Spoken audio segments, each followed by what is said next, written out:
Hello, welcome to the Che Katara channel and my one lovely subscriber. Today's story, Deathbed Confessions with Joe Biden, a neoliberal love story. Let's take a trip down neoliberal lane. The year is 1968, and a 25-year-old, brimming and bubbling, handsomely sporty Joe Biden, showing a penchant for opportunism along with a prodigious and proud lack of interest in anti-war Vietnam activism, or even the butchery in Vietnam, the destruction of the physical environment, the murder, the catastrophic and devastating loss of life, and the ruined relationships. But who cares? I'm Joe Biden. The year is still 1968. From the very beginning, he joins a law firm run by a prominent local Republican for 6 months. As Biden would reminisce years later, happily, one of his many deathbed confessions, thought of myself, quote, as a Republican, quote, end quote. As fate would have it, another opportunity would arise for the ever-eager arch-opportunist, Biden, gleefully joining a law firm that was run by a locally active Democrat in Delaware. Smells like another deathbed confession. Republican, Democrat, Independent, no matter. I'm Joe Biden. That Democrat brand smells a lot like opportunity to me, but I have all this anxiety. What kind of Joe Biden will I ever be? I have my whole life in front of me. Who am I? I just simply don't know who I am. I have a wife, and I have kids, and a job as a public defender, but I don't know. I just want to be somebody. I mean, corporate law practice doesn't appeal to me. It's too anonymous. It's too competitive. And I mean, criminal defense work, I could help the poor and the lower middle class for the rest of my life, but I mean, how fulfilling is that? It's not terribly lucrative. I mean, I'm gonna die unknown. I'm Joe Biden. Wait. Politics. Yes. Politics. Wait. Yes. That's the ticket to fame, if not fortune. Is that lemon I smell in your hair? Well, in 1970, Joe Biden won a seat in the Newcastle County Council. Yes, that's in Delaware, for those of you that don't know. And before serving one day in that new office to serve his community, just totally busting with excitement for his community that he clearly loves so much, Joe Biden had his ever-reaching eyes boastfully set already on a United States Senate seat. Yet another deathbed confession. Hey, baby. You aren't using that dry shampoo, are you, baby? What's that I smell? Is that raspberry? Lemon? Lime? Oh, Joe, stop it. You know, I'm gonna be senator someday. But Joe, You haven't even sat in the city council yet. Ah. Well, we're moving on up to the east side, to a deluxe apartment in the sky. Moving on up to the east side. We finally got a piece of the pie. Fish don't fry in the kitchen, beans don't burn on the grill. Took a whole lot of trying just to get up that hill. Now we're up in the big leagues, getting our turn at bat. As long as we live, it's you and me, baby. There ain't nothing wrong with that. Oh yeah, we're moving on up to the east side, to a deluxe apartment in sky high. We're moving on up to the east side. We finally got a piece of the pie. Well, we're moving on up to the east side, to a deluxe apartment in the sky. Moving on up to the east side. We finally got a piece of the pie. Fish don't fry in the kitchen, beans don't burn on the grill. Took a whole lot of trying just to get up that hill.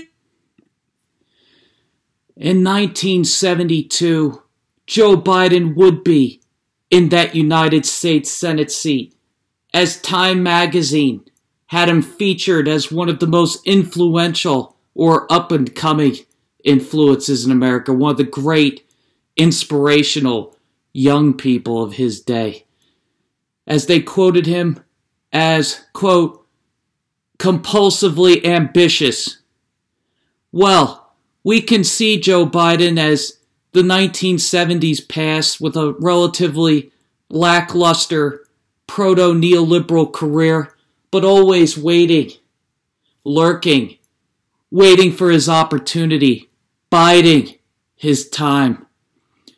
On July 31st, 1981, finally, Joe Biden could start spreading his neoliberal wings as he voted in support of Reagan's tax cuts, as the top marginal income tax rate dropped from an already paltry, watered-down New Deal era level of 70% to 50%. And for those that don't have the historical background, it was dropped to 70% from rates in the upper 80s through the Kennedy administration, who started to drop the top income tax rate, and Reagan, with the help of some Democrats and many Republicans, finished the project. So, well, that wasn't the only part of the bill, but there were other aspects that were giveaways to the wealthy as well. So we see Joe Biden, finally, by 1985, in full neoliberal bloom, hobnobbing with the wealthy financiers of the party, now an established senator. Biden lamented to what was at the time called the Democratic Business Council. That business council was a group of wealthy financiers. These were the movers and the shakers, or as the DNC chairman at the time, Kirk, would say, the intellectual resources of the party. Joe Biden would lament to this Democratic Business Council, this group of elite financiers, businessmen, that the grip of the Vietnam War protests, the environmental movement, and the special interests, this haunting, unfortunate grip, the special interests, of course, being blacks, Hispanics, teachers, feminists, unionists, that they had on the Democratic Party of the 1970s was unfortunate. Unfazed in 1985, Biden promised this group of wealthy financiers. In another deathbed confession, quote, "The good times are coming, boys. I mean that sincerely." End quote. Love, Joe Biden. Enter the NAFTA vote, November 1993. Joe Biden, already in bloom, a fully fledged neoliberal. He can't get enough. He can't give this society enough over to the powerful interests. He voted yes with the Republican senator of his state, last name Roth, and well, NAFTA devastated the lives of tens of millions of Americans in the poor and the lower middle class. Totally predictable at the time, as it was widely considered anti-labor legislation. But don't worry, Joe Biden was unfazed. We could go on and on with a raft of votes criminalizing life of swaths of the poor and lower middle class, impacting African Americans and other minorities disproportionately, destroying families, destroying relationships, destroying hope, maiming and destroying dreams, health, and on and on and on, but not without a prodigious stoking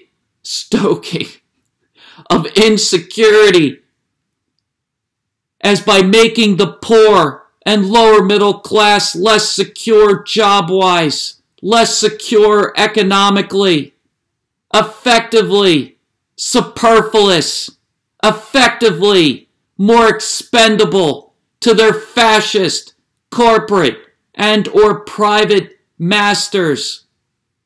All the while, Joe Biden whispering deathbed confessions, sweet nothings about his love of the middle class and unions, as he goes around using people as props for his own aggrandizement, his own advancement, his own fame, his own ways and ability to use this world as his own personal playground.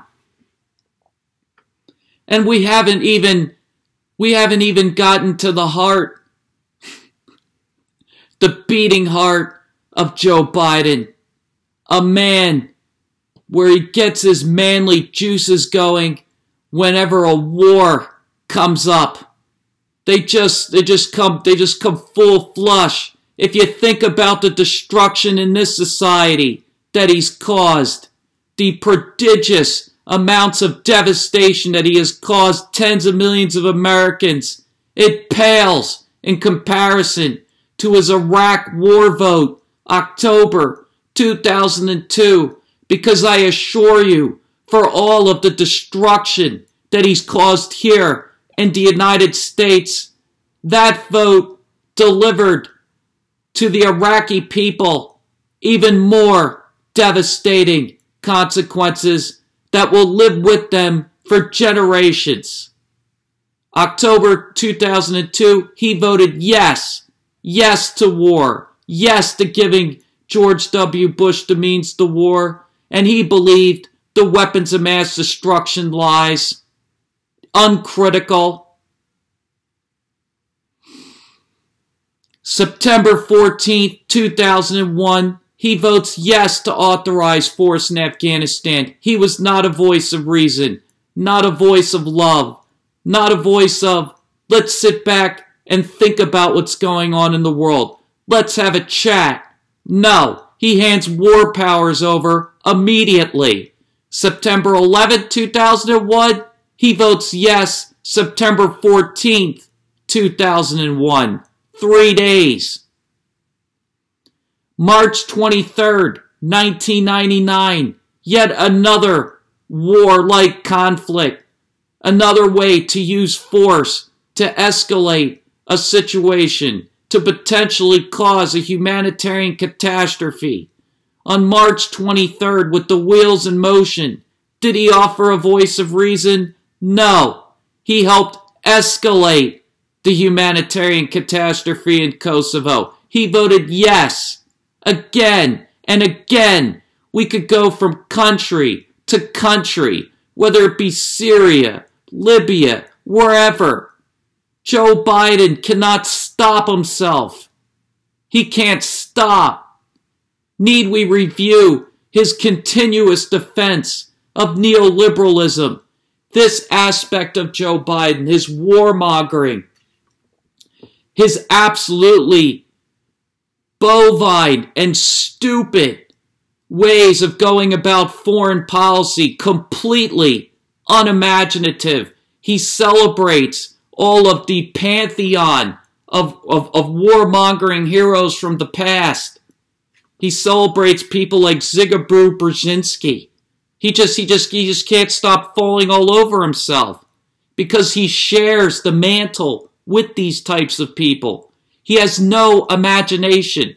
The alternative media has covered this well. They've covered his warmongering and they've covered his continuous defense for neoliberalism. You can find all kinds of voices online in these regards.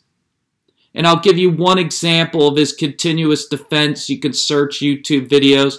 Joe Biden's vigorous defense of the hyper right-wing, neoliberal, Trans-Pacific Partnership economic agenda. You can find any number of video clips of speeches where Biden goes on and on about this neoliberal policy and how much he loves it and how imaginative it is. Again, the alternative media is all over it. They've done well. Well, one last deathbed confession for you before I go. This one is Joe Biden confronting Vladimir Putin. His last deathbed confession for today. Let me play Joe Biden's own words for you. Here you go. Criticized when I was last with Putin and we were in his office alone. And he wanted to show me his magnificent office, and it was. And I had my arms up. I said, it's amazing what capitalism will do. And as I turned, we were coincidentally just about this far apart, looking at each other. And I said, and I wasn't being a wise guy, I said, Mr. President, I'm looking in your eyes, and you have no soul. And he looked back at me and he said, we understand one another. It's important to understand, not to threaten, to understand where the other person's coming from. So we see in that video, Joe Biden is not only an opportunistic neoliberal ideologue, but insane. I appreciate all those that have given this the time. I hope it was entertaining or helpful. Good night and good luck.